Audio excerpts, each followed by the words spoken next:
présente, je m'appelle Marc Boissonneau. Je suis bipolaire, pour commencer. Ça ne me définit pas complètement, mais pour préciser que je suis bipolaire. Je suis retraité de l'enseignement. Et je vis avec mon chum depuis 34 ans. Donc, au niveau familial, là, c'est la cellule familiale, c'est mon chum et moi, on n'a pas d'enfants. Et j'ai étudié beaucoup, parce que ça me situe, ça me définit beaucoup, parce que j'ai étudié toute ma vie. Puis, il y a 6 ans, justement, j'étais en train de faire une maîtrise en travail social. Lorsque j'ai vraiment sombré là, dans ma grande dépression sévère. C'est vraiment ce pourquoi je suis ici. Parce que j'ai vécu l'enfer. Puis maintenant, j'en suis sorti. Racontez-moi votre vie avant votre consultation à la clinique, c'est-à-dire vos symptômes, votre détresse. Comment se passait grosso modo votre quotidien? OK. Pour ça, je vais remonter un petit peu plus loin pour vraiment qu'on comprenne que la dépression, ça m'habite depuis que j'ai l'âge de 5 ans.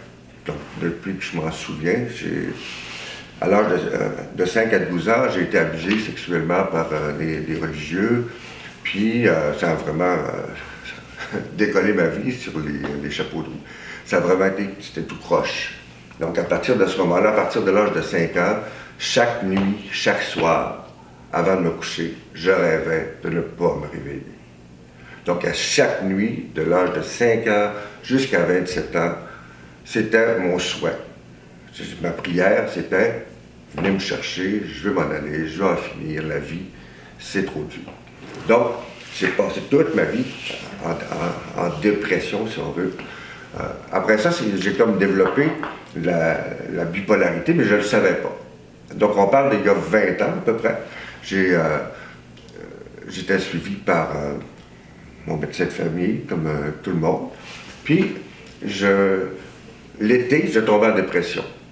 À la fin de l'année scolaire, je tombais en dépression assez sévère.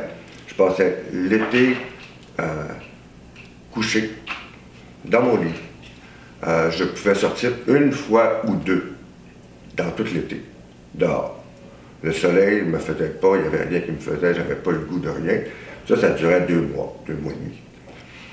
Fait que j'étais traité à chaque année, comme ça, depuis l'an 2000, depuis 1999. À chaque été, j'étais traité pour la dépression avec des différents antidépresseurs qui fonctionnaient quand même assez bien. Ça me permettait de reprendre le collier en septembre, de recommencer à enseigner.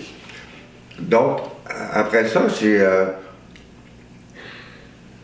j'ai été pendant à peu près 14 ans de ce traitement-là, jusqu'à ce que mon médecin de famille décide de m'envoyer en psychiatrie. Oui? Je ne sais pas, on va s'entendre sur un signe. Quand je sens que vous avez fait le tour de la question, je vais comme je fais ça ou je fais un signe. OK. Parce que là, je veux aller à la question suivante. OK? Avez-vous envisagé le pire? OK. Le suicide.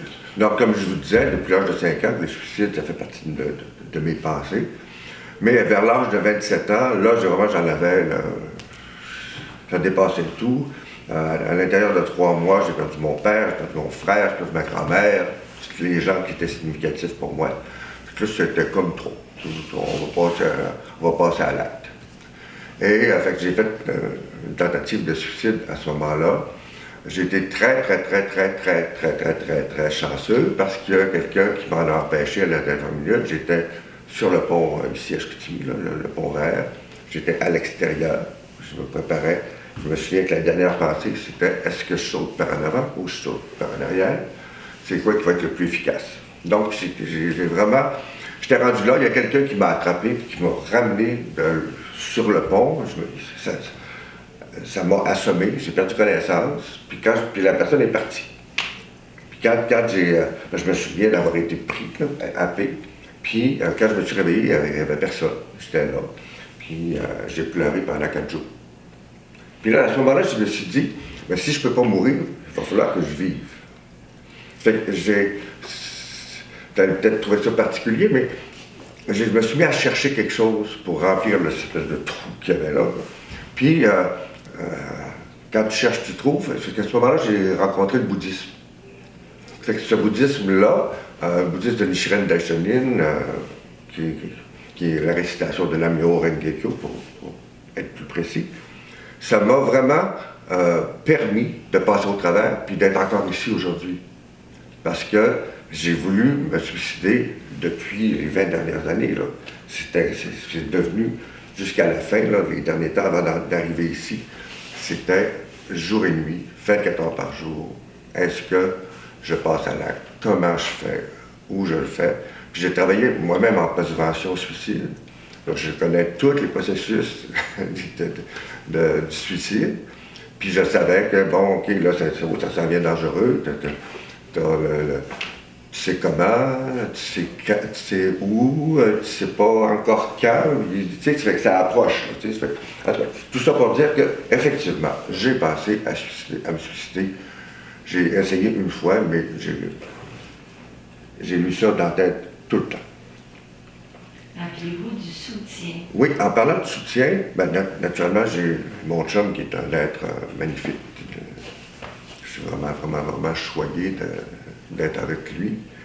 Et il y a le soutien aussi de ma famille, élargie, mes frères et sœurs. J'ai le soutien de toute l'organisation bouddhiste aussi, hein, qui m'encourage, qui me soutient, avec qui j'étudie, avec qui je parle beaucoup, tout ça.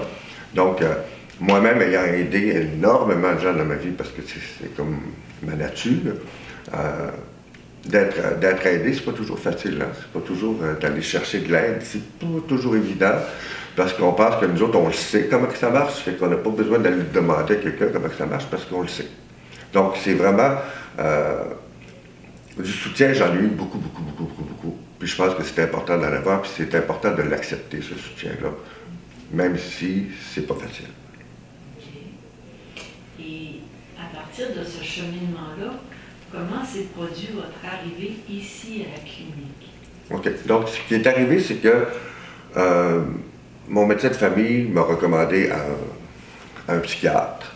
J'ai rencontré ce psychiatre-là pendant à peu près une année. C'est un psychiatre qui arrivait de Montréal, puis donc, c'est pour ça que j'ai réussi à avoir un rendez-vous très rapidement. On sait que c'est souvent 3 mois, 4 mois, 5 mois, 6 mois avant de pouvoir rencontrer. Donc, je l'ai eu la semaine d'après. J'ai eu mon rendez-vous avec ce psychiatre-là. Ça a duré 1 an. C'est lui qui a diagnostiqué la bipolarité. Puis, que je n'avais jamais. Là. Donc, après 14 ans de up and down, là, j'ai vraiment... été diagnostiqué, sur le coup, ça fait, oh, c'est quoi ça? Mais en même temps, j'étais content d'avoir une réponse à tous mes problèmes, parce qu'on parle beaucoup des downs, mais on parle pas beaucoup des highs. Hein. Donc, les highs, c'est aussi destructif que le down peut l'être.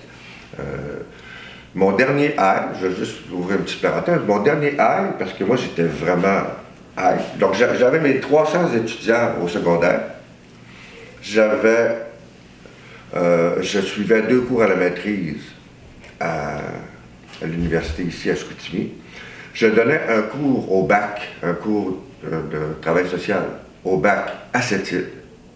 Donc je prenais l'avion, je donnais mon cours. Là. Je suivais des cours de piano. Je prenais un régime là, aux protéines. Après ça, j'étais responsable du Centre bouddhiste de Québec. Ça, c'est tout ça en même temps. Là, c'est mon dernier high. Puis si vous m'aviez demandé d'aller vous aider à déménager, c'est sûr que j'aurais trouvé du temps.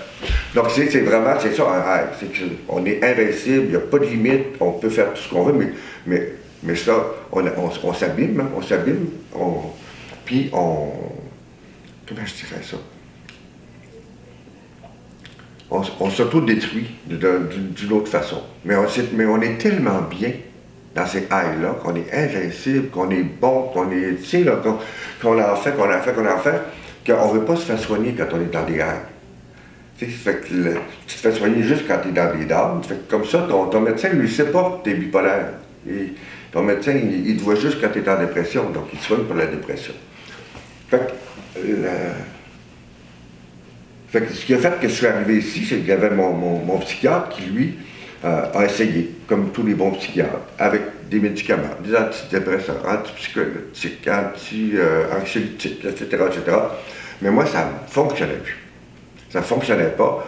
Donc, j'ai été, entre autres, sur 1 an et quelques avec ce psychiatre-là, j'ai été 10 mois couché dans mon lit, à souffrir, tant au niveau psychologique qu'au niveau des articulations, au niveau musculaire. Je ne savais plus comment faire pour marcher, je savais plus, j'avais juste de la douleur. Mais de la douleur, là, quand tu dis toutes les articulations, là, c'était inimaginable.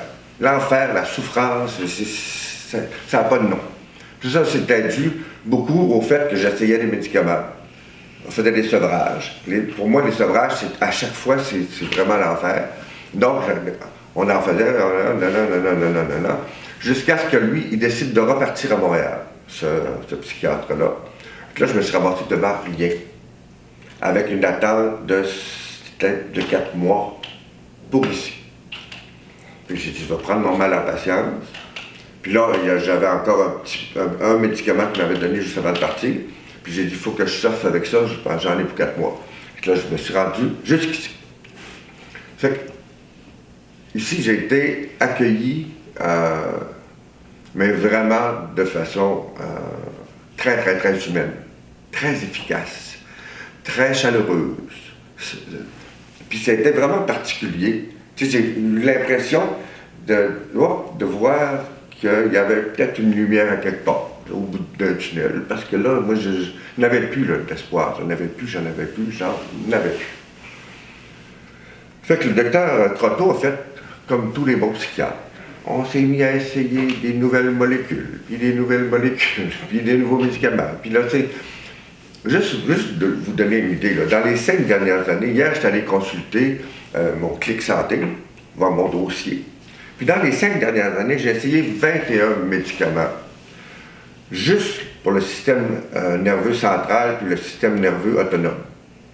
Puis ça, ces 21 médicaments-là ont été déclinés en 113, de 113 façons. Ça veut dire que ces médicaments-là ont été mélangés, on va dire j'arrête de prendre celui-là, puis au bout de 6 mois, on reprend celui-là, puis on le mélange avec celui-là, puis avec celui-là, puis celui-là. Donc, c'était tous des antidépresseurs, anxiolytiques, puis des antipsychotiques. Fait que quand tu dis là, je vais vous en nommer quelques-uns, juste pour dire, les gens vont dire, moi je l'ai essayé celui-là, je l'ai essayé celui-là, je l'ai essayé celui-là. Il y a le carbolite, le vibril, l'abilifère, lamotrigine, sertraline, trazodone, restoril, aripiprazole, fluoxine, lorazépam, bupropion, modafinil, citalopram, divaltroex, CTP30, Latuda, Rexulti, Trileptal, Vivance, Safris et finalement l'eskétamine. Donc, vous avez parlé de l'eskétamine. Comment vous avez réagi quand on vous a parlé de l'eskétamine? OK. Donc, en janvier 2020, j'étais admis à l'hôpital, à l'aile psychiatrique, pour recevoir des traitements d'électrochoc. On était rendu là, on avait tout essayé. Là, on a dit, il reste ça à essayer. Puis, j'allais vraiment très, très, très, très mal, là, peut-être 2 semaines avant là, qu'on m'admette. Puis, je ne sais pas pourquoi, moi je ne sais pas forcément pourquoi, mais je me suis mis à mieux aller. La journée même qu'on m'a admis là-bas. Mais on m'admettait pour 2 mois et demi. Donc, tu sais, ça veut dire que j'allais vraiment mal. Ça veut dire que c'était très sérieux. On s'en allait dans quelque chose de très sérieux. Mais je me suis mis à mieux aller. Je ne dansais pas à claquette, là, on s'entend là-dessus, mais il y avait comme un petit au lieu d'être à moins 1000, là, j'étais à moins 300, mettons. Puis, la charmante psychiatre qui m'a reçu, Mme Moret, elle m'a dit, vous savez, M. Boissonneau, il y a un petit, parce qu'on avait parlé de bouddhisme, tout ça, elle dit, en bouddhisme, il y a un phénomène très, très, très important, c'est l'impermanence des choses. Tout peut changer. Moi, c'est un principe que je connais très, très, très bien. Mais quand tu es en dépression profonde, tu n'as plus ce contrôle-là. Tu n'as plus accès à ta tête. Tu n'as plus accès à ta volonté. Tu n'as plus accès à rien. Ça passe pas. Fait que là, on est rendu là. Fait que là, moi, je rentre là, avec l'idée que je vais avoir des électrochocs. On a les idées des films qu'on a vus, puis ça ne me tente pas d'aller là. On sait que c'est plus ça, mais quand même. Fait qu'elle dit, vous n'allez pas assez mal pour qu'on vous donne des électrochocs. Si elle m'avait vu la semaine d'avant, c'est sûr qu'elle m'en donnait. C'est sûr que j'embarquais sur le protocole. Mais cette journée-là, j'allais un petit peu mieux. Donc, elle me dit, vous allez aller vous reposer chez vous en fin de semaine. Je vous revois lundi, vous reviendrez lundi. Fait que là, au bout de quelques jours, elle me dit, non, c'est bon, vous allez en aller chez vous, vous allez aller vous reposer. Ici, c'est pas une place pour se reposer. Effectivement, c'est pas une place pour se reposer. Fait qu'elle me dit, allez chez vous, voici ma carte. Si jamais ça dérape, je suis là, votre place est réservée, c'est sûr que je vous accueille. Fait que là, je reviens, et là, c'est bien beau, mais là, je me mets à mieux aller un petit peu, capable de sortir dehors. Tu sais, on s'entend que là, c'est pas plus que ça, là. Un petit tour dehors, puis être capable de se faire un café, c'est le fun. Fait que là, ça va mieux comme ça jusqu'au mois de juin. On parle de janvier à juin, ça va pas si mal. En juin, paf, je retombe au plus creux. Mais vraiment très, très, très, très, très, très creux. Fait que là, c'est à ce moment-là que le docteur m'a parlé de l'eskétamine. Le docteur Croteau m'a parlé de l'eskétamine. Il m'a dit, j'aurais quelque chose. Il m'en avait parlé il y a quelques années. Il m'avait dit, il y a un médicament qui s'en vient. À un moment donné, ça va arriver. Puis, vraiment, c'est fait pour vous. C'est un médicament de dernier recours. Après avoir tout essayé, vraiment, c'est fait pour vous. Fait que, ben, OK, youpi.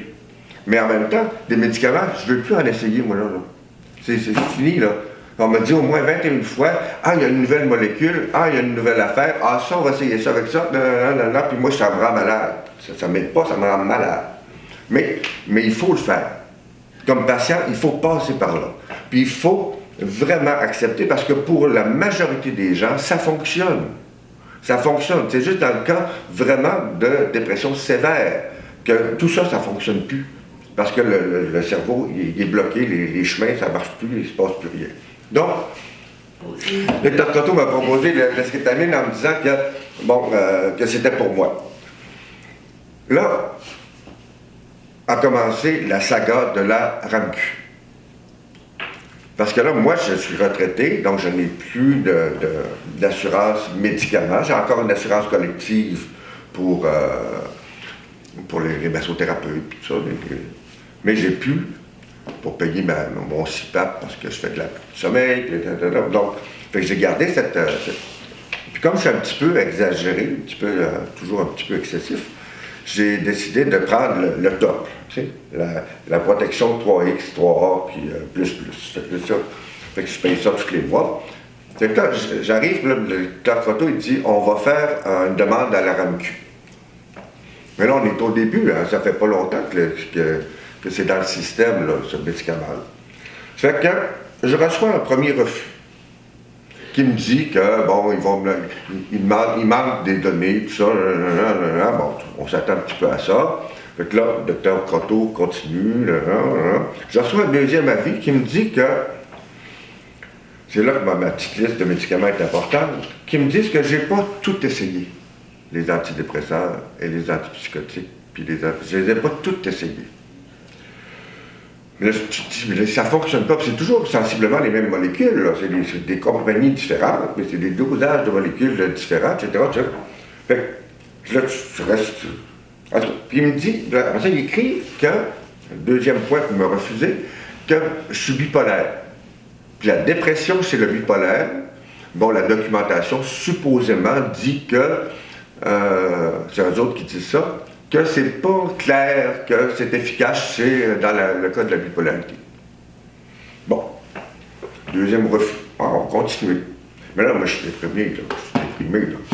Mais là, je suis déprimé, là. Moi, je veux me suicider 24 heures par jour, là. Je suis rendu là. Puis je pense juste à ça. Puis je suis pratiquement pratiquement la seule sortie que je faisais, c'est venir ici. Parce que j'avais peur de sortir, j'avais peur de me suicider. OK? Bon, la dernière fois, une des dernières fois que j'étais sorti, j'étais allé à la bicyclette avec mon copain, puis j'ai fait à peu près 150 pieds. Puis on aurait dit que ma bicyclette voulait juste aller s'acheter devant une voiture, juste aller s'acheter. J'étais obligé de descendre de ma bicyclette, de revenir à la maison à pied avec la bicyclette. Là, je tremblais, j'avais une obsession, c'était de me suicider. Fait que là, moi je peux pas concevoir qu'il y ait des gens à la RAMQ, OK, à la Société d'assurance médicaments du Québec. Donc, c'est une assurance qu'on se paye. Collectivement, on se paye cette assurance-là. Je ne peux pas croire qu'il y a des gens qui sont payés pour me dire que je ne souffre pas encore assez, que je n'ai pas atteint un taux de souffrance là, qui, à leur sens, serait adéquat pour avoir ce médicament-là. Si le médicament a été permis, a été homologué, ça veut dire que ça fonctionne. Fait que viens pas me faire croire que c'est vraiment parce que tu penses que ça fonctionne pas. C'est vraiment parce que, d'après moi, tu as des, comment on appelle ça, des contraintes, où il y a des choses qu'il faut que tu respectes en fonction du fait que si tu refuses quelqu'un une fois, deux fois, trois fois, ben, sur le lot, il y en a qui vont abandonner tout simplement, puis c'est de l'argent qu'on n'aura pas besoin de dépenser. Fait que, finalement, la RAMQ m'a envoyé un troisième refus. Mais là, je me rappelle d'être venu ici, là, au centre, puis de m'être effondré là, dans la salle d'attente. Je viens d'avoir mon troisième refus. Puis je pleurais, mais je pleurais. J'étais plus capable de rien.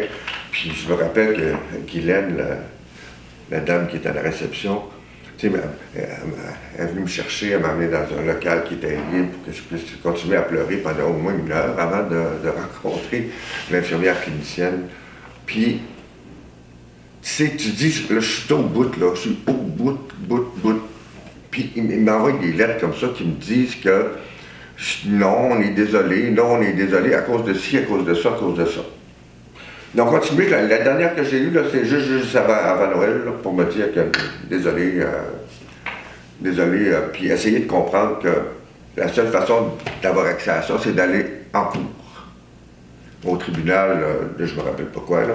Mais, donc, fait que là, toi, tu n'as plus d'énergie, tu n'as plus rien, tu es à bout, puis là, il faudrait que tu poursuives le gouvernement parce que tu as droit à ce médicament-là, puis qu'ils ne veulent pas te le donner parce que ça coûte trop cher. Je ne sais pas si on a encore du temps, mais la raison pour laquelle je suis ici, c'est que j'ai finalement obtenu le traitement. Je revenais de chez le chiro, j'étais en morceaux, en tout cas. Là, je suis allé faire ma réclamation sur mon ordinateur à mes assurances pour mon traitement de chiropraticien. Puis là, j'ai dit, tiens, je vais aller vérifier ma police d'assurance, des fois. Je ne sais pas si vous avez déjà fait ça, vérifier votre police d'assurance. Là. Moi, j'avais jamais fait ça, puis je pense qu'on n'est pas beaucoup à aller vérifier notre police d'assurance. Puis il y avait une petite clause qui disait qu'en cas de refus de la RAMQ pour un médicament d'exception, vous pouvez soumettre une demande, on va analyser votre dossier. Là, on est rendu juste avant Noël. Là. Puis le 3 janvier, là, moi, ça fait 5 mois, là, OK? Que je vis dans l'anxiété, dans l'angoisse des refus de la RAMQ, j'ai plus rien, j'ai plus d'espoir, j'ai encore La seule raison pour laquelle je suis encore en vie, c'est parce que j'avais le bouddhisme qui m'a... Pour moi, la vie, c'est précieux. Peut-être pas pour un fonctionnaire de la RAMQ, mais pour moi, la vie, c'est très précieux. Donc, j'ai vraiment, là, j'ai lu ça, puis le 3 janvier, là on est avant Noël, tu sais, tout le monde, ils vont traiter ça en février l'année prochaine, tu sais. Le 3 janvier, j'ai été accepté par mes assurances, la SSQ, puis je la nomme, là, parce que je sais qu'il y a d'autres assurances qui même, tu sais, qui ont des assurances médicaments, là, des gens qui travaillent, qui payent des assurances, puis ils ne sont pas admissibles à ce médicament-là parce que leur assurance les refuse. Ça aussi, c'est un autre scandale. Ça n'a aucun sens. Ça n'a aucun sens. Fait que, finalement, et le 15 janvier, j'ai commencé mon traitement. Ici, avec Jeanne, l'infirmière clinicienne. Donc, c'est des traitements qui durent à peu près 2 heures, puis sous supervision. Et à partir de ce moment-là, le lendemain de mon premier traitement, j'avais plus envie de me suicider. Pas 6 mois après, là. Le lendemain. C'est comme si la carte perforée, on disait ça quand on était jeune, c'est la carte de mémoire du suicide est complètement disparu. Puis dans le traitement, on sent, comme moi je sens ça, on sent les connexions au niveau du cerveau qui se recréent, qui se refont, on sent que ça circule dans le cerveau. Puis c'est vraiment, autant ça peut être difficile de décrire la dépression, mais autant c'est difficile de décrire comment je me sens aujourd'hui.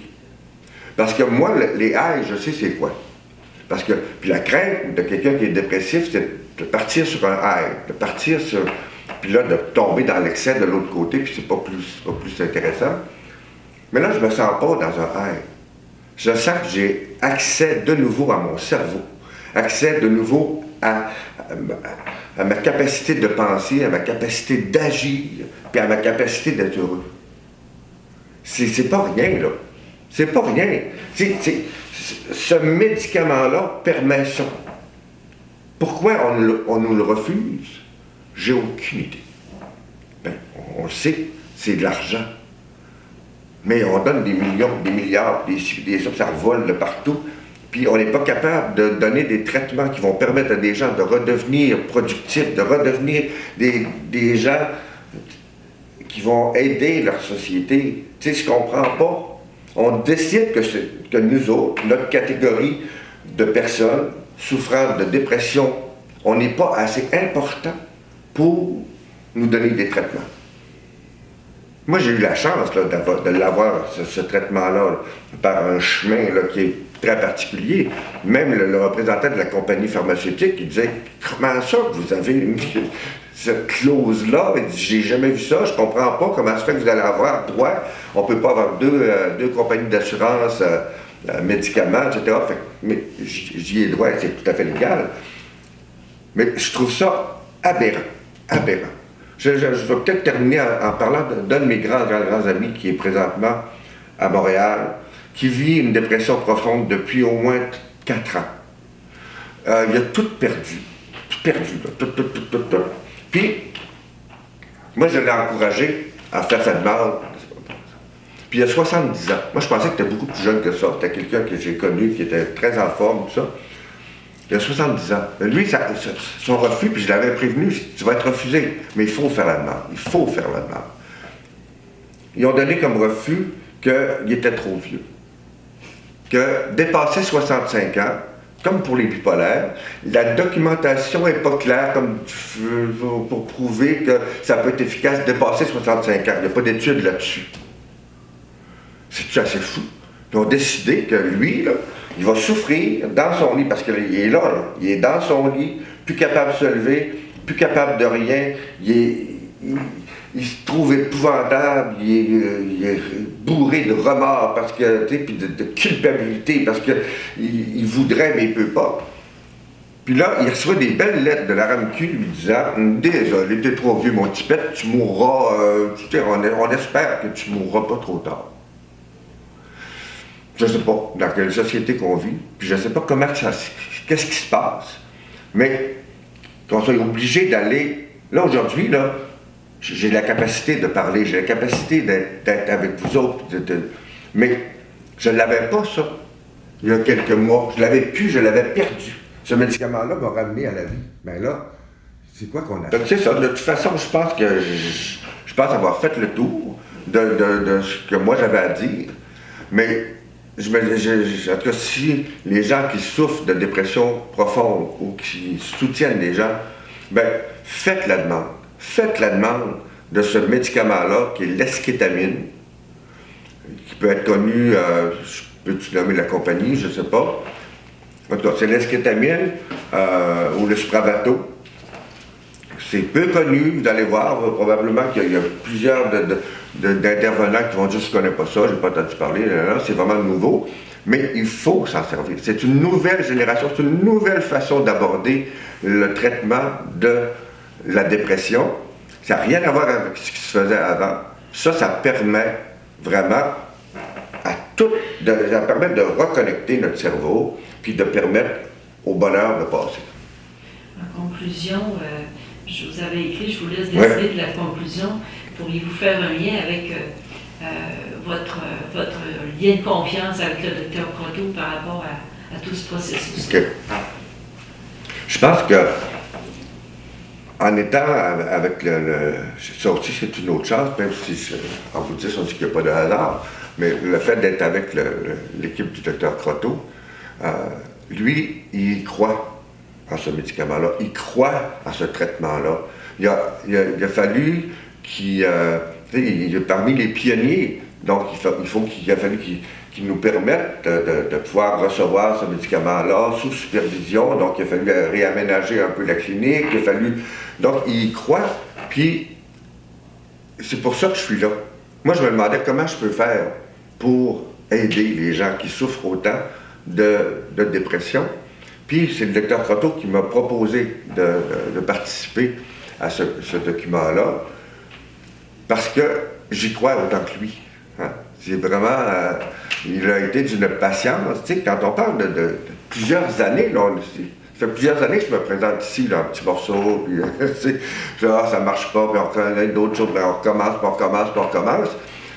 Mais j'ai jamais senti le désespoir dans le personnel de la clinique. Toujours senti qu'on va essayer d'autres choses, mais je vous avoue là, que c'est le temps qu'il y ait vraiment autre chose. Puis vraiment autre chose, c'est l'eskétamine. Puis c'est le docteur Croteau, c'est toute l'équipe. Docteur Croteau, c'est Jeanne, c'est Guylaine, tu sais, tout le monde, c'est Sandra aussi, c'est tout le monde qui est là, qui nous soutient dans ce traitement-là. Puis s'il vous plaît, là, faites des demandes, faites des pressions, on ne sait pas par quel chemin ça va passer, mais il faut que les gens y aient accès. Ça prend-tu plusieurs traitements? Les traitements, ça dure... au début, on a 2 traitements par semaine. Après ça, ça tombe à un traitement... le premier mois, 2 traitements par semaine. Le deuxième mois, un traitement par semaine. Après ça, un traitement aux 2 semaines. Puis, il y a à peu près une vingtaine de traitements en tout. Puis, au bout de... Comme là, moi, je n'ai pas terminé encore. Je vais terminer au mois de juillet. Et je commence en janvier, puis ça va finir au mois de juillet.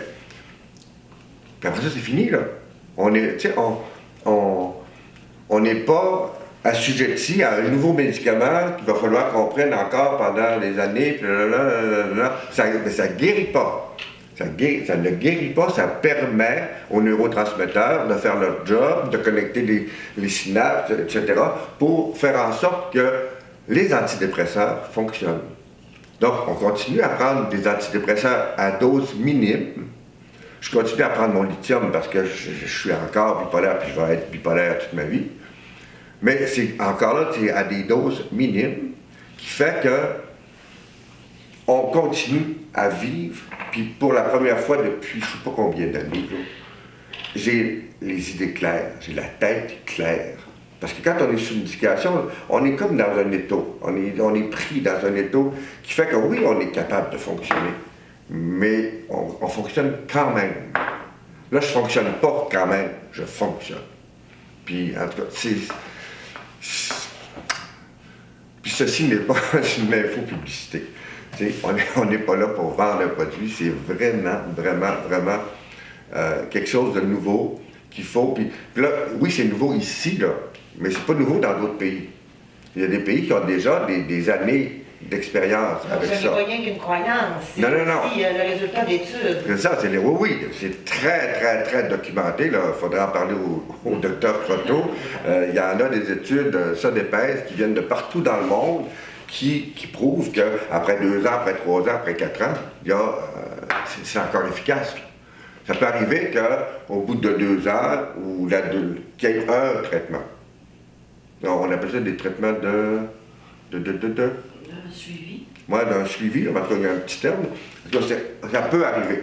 qu'on ait un traitement, puis en passant, les traitements, c'est pas de la torture.